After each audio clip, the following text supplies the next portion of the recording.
My heart is like wax, it is melted in the midst of my bowels. Our blessed Lord experienced a terrible sinking and melting of soul. The spirit of a man will sustain his infirmity, but a wounded spirit who can bear? Deep depression of spirit is the most grievous of all trials. All besides is as nothing. Well might the suffering Saviour cry to his God, "Be not far from me." For above all other seasons a man needs his God when his heart is melted within him because of heaviness.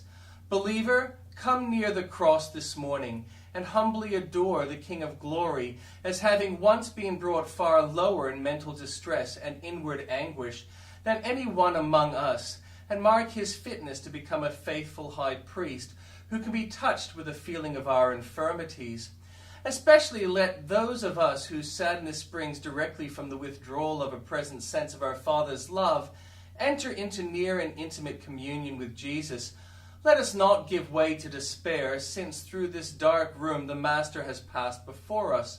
Our souls may sometimes long and faint and thirst even to anguish to behold the light of the Lord's countenance. At such times let us stay ourselves with the sweet fact of the sympathy of our great high priest.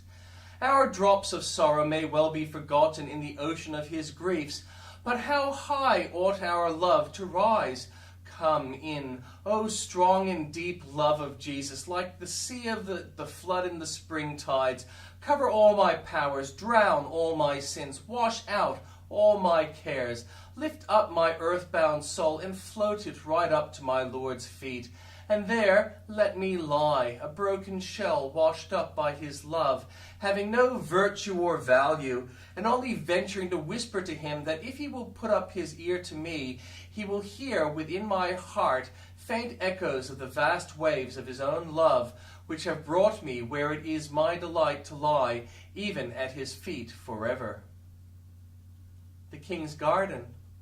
Mention of the King's Garden by Nehemiah brings to mind the paradise which the King of Kings prepared for Adam.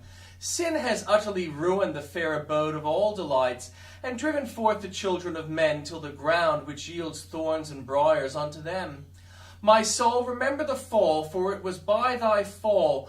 Weep much because of the Lord of love was so shamefully ill-treated by the head of the human race, of which thou art a member, as undeserving as any. Behold how dragons and demons dwell on this fair earth, which once was a garden of delights.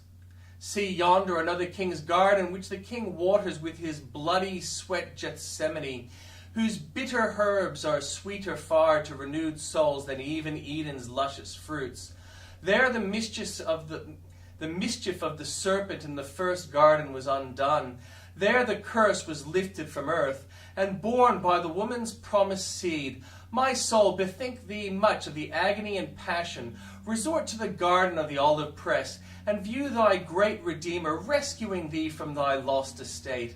This is the garden of gardens indeed, wherein the soul may see the guilt of sin and the power of love, two sights which surpass all others. Is there no other king's garden? Yes, my heart, thou art, or shouldst be such. How do the flowers flourish? Do any choice fruits appear? Does the king walk within and rest in the bowers of my spirit? Let me see that plants are trimmed and watered, and the mischievous foxes hunted out.